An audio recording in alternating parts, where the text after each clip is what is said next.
বন্ধুরা, তো গরম জলে পাকা টমেটো আর বাদাম দিয়ে দেখুন, এতটাই মজাদার রেসিপি তৈরি হবে মাত্র 1 চামচ তেলে।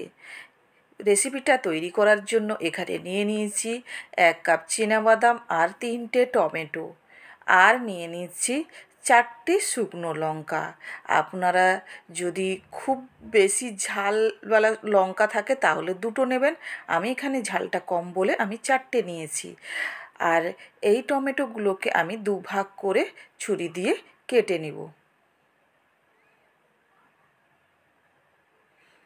এইভাবে 3টেকে 2 ভাগ করেই কেটে নেব।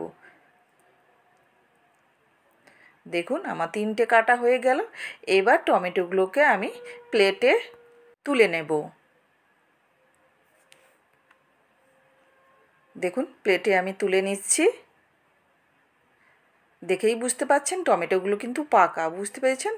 কাঁচা নেবেন না, আর কাঁচা নিলেও হয়, তবে পাকাটা দিলে খুব ভালো হয়। আর এদিকে আমি কড়াইতে জল বসিয়ে দিয়েছি আর টমেটোগুলো দিয়ে দিচ্ছি। একটু উষ্ণ গরম করেই দেবেন, কাঁচা জলে দেবেন না। এরপরে দিয়ে দিচ্ছি শুকনো লঙ্কা 4টে, আর তার সঙ্গে আমি দিয়ে দিচ্ছি 4টে কাঁচা লঙ্কা।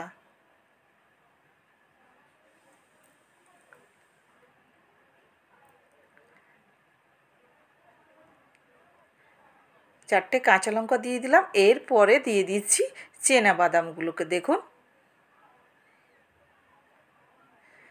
এবার গ্যাসের হিটটা আমি বাড়িয়ে দিব। বন্ধুরা, হাতে কম সময় থাকলে এই জলখাবারটা খুব ঝটপট কিন্তু বানিয়ে নেওয়া যায়। এই যে দেখুন, বাদামটা এবার ফোটা শুরু হয়েছে এবং বাদামগুলো একবারে উপরে উঠে চলে এসেছে, দেখতেই পাচ্ছেন সবগুলো বাদাম। আর বন্ধুরা, এই জল খাবারটা কিন্তু খুবই মজাদার হয়। আর আপনারা কে কোথা থেকে দেখছেন কমেন্টে নিশ্চয়ই জানাবেন। আপনাদের একটা কমেন্ট এবং সুন্দর সুন্দর যে কমেন্ট করেন তাতেই কিন্তু আমাকে অনেকটা এগিয়ে নিয়ে যেতে সাহায্য করে। এই যে আমার টমেটোগুলো সেদ্ধ হয়ে গেছে, এবার টমেটোগুলোকে আমি নামিয়ে নিচ্ছি।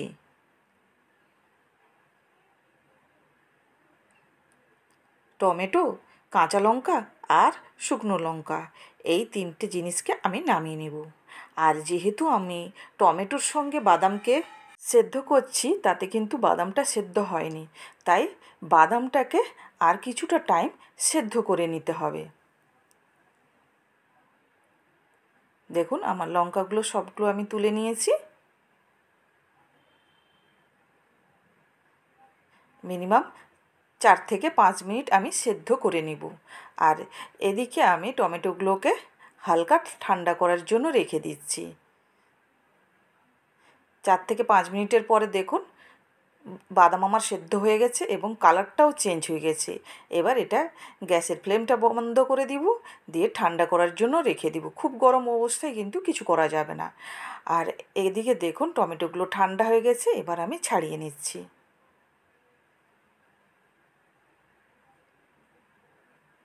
নতুন বন্ধুদের জানাই অনেক অনেক ভালোবাসা। আপনারা আমার চ্যানেলটিকে সাবস্ক্রাইব করে পাশে থাকবেন আর বেল আইকনটা অন করে রাখবেন। নিত্য নতুন যাই ভিডিও দেব আপনাদের কাছে আগে পৌঁছে যাবে। আর পুরনো বন্ধুদের জানাই অফুরন্ত ভালোবাসা। এই যে দেখুন, টমেটো ছাড়ানো হয়ে গেছে, আর আমি এরপরে লঙ্কার বোঁটাগুলোকেও ছাড়িয়ে নিচ্ছি।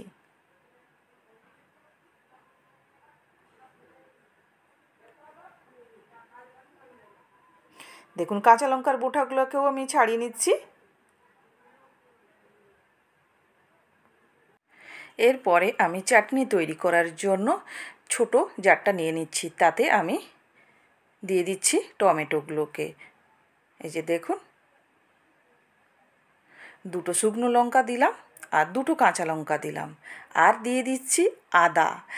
আর রসুনটা দিলে টেস্ট খুব সুন্দর হয়, তাই আমি রসুনটা ব্যবহার করছি। আর আমি আমিষে করছি, আর আপনারা এখানে যারা নিরামিষ খাবেন তারা রসুনটা স্কিপ করে যেতে পারেন।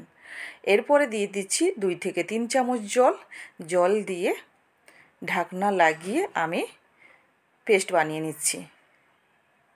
এই যে দেখুন কতটাই মজাদার হয়েছে।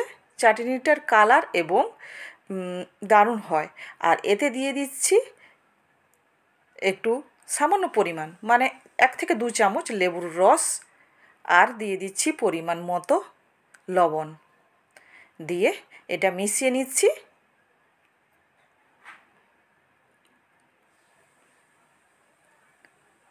দেখুন বন্ধুরা কতটা সুন্দর হয়েছে চাটনিটা। এই চাটনিটা বন্ধুরা একটা বোলে আমি ঢেলে নিব। এই যে দেখুন। আর এই চাটনিটাকে বন্ধুরা আপনারা 1 সপ্তাহ থেকে 2 সপ্তাহ ফ্রিজের মধ্যে রেখে করে খেতে পারেন। আর এই চাটনিটা খুবই মজাদার হয়। আপনারা 1 সপ্তাহ 2 সপ্তাহ আপনারা রেখেই খেতেই পারেন, ঠিক আছে। আর এটা আমি রেখে দিব একটা প্লেটের উপরে সাজিয়ে করে। এবার এদিকে আমি দেখুন বাদামটা দেখুন আমার ঠান্ডা হয়ে গেছে। এবার আমি বাদামটাকে ওই গ্রাইন্ডারের বাটিতে আমি নিয়ে নিচ্ছি।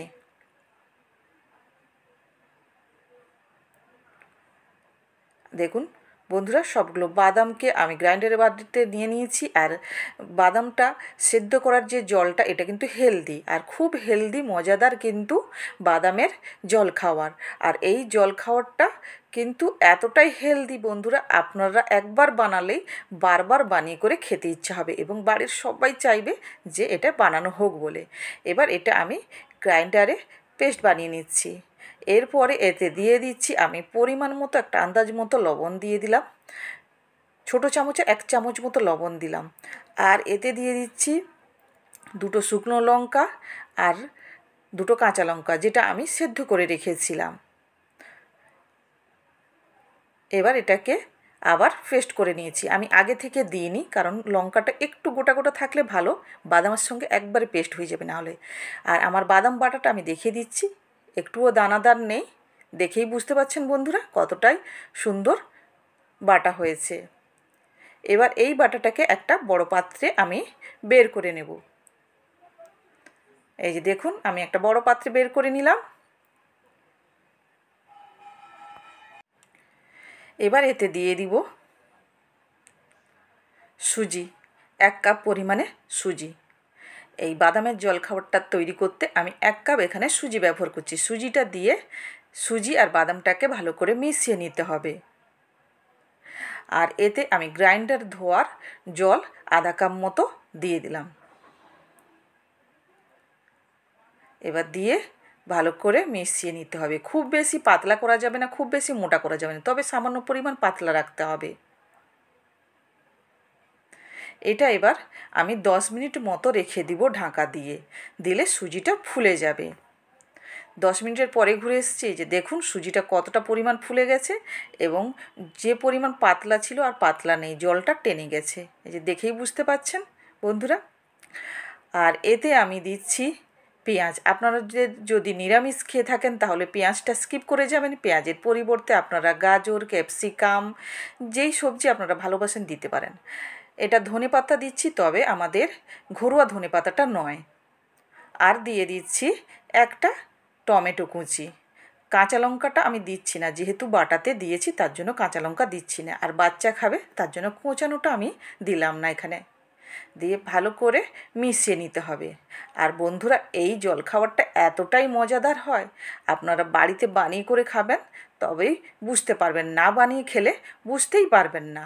আর বাদামের এই জলখাবারটা খুবই হেলদি, খুবই পুষ্টিকর, ছোট বড় সবার জন্যই একবারে উপযোগী।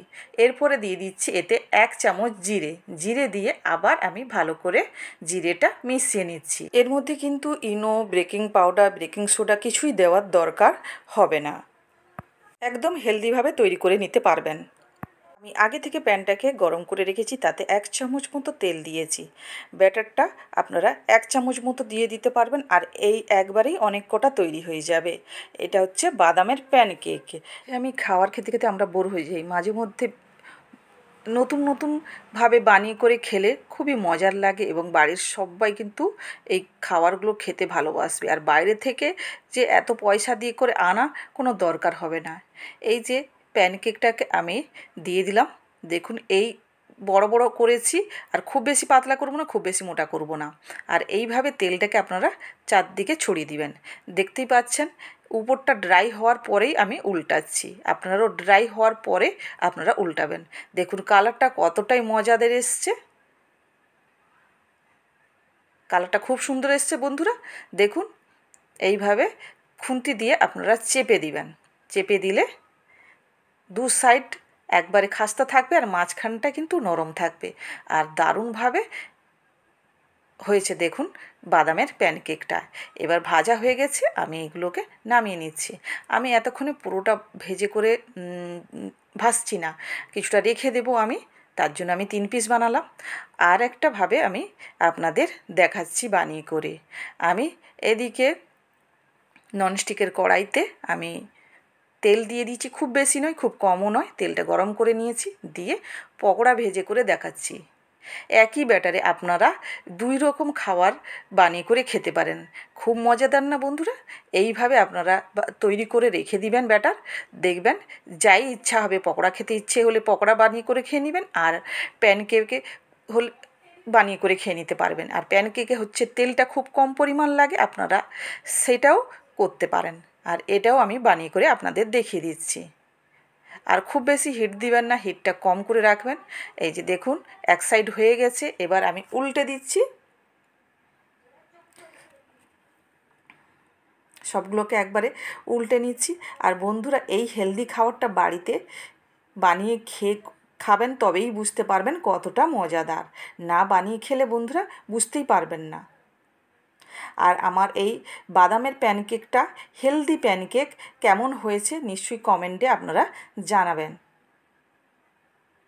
দেখুন আমি সবগুলো উল্টে নিয়েছি, এবার ভাজাগুলো আমার হয়ে গেছে।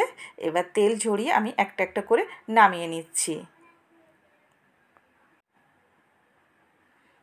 দেখুন আমার নামানো সব হয়ে গেছে, এদিকে আমি চাটনিও নিয়ে নিয়েছি। আর কতটা মজাদার হয়েছে দেখেই বুঝতে পাচ্ছেন বন্ধুরা।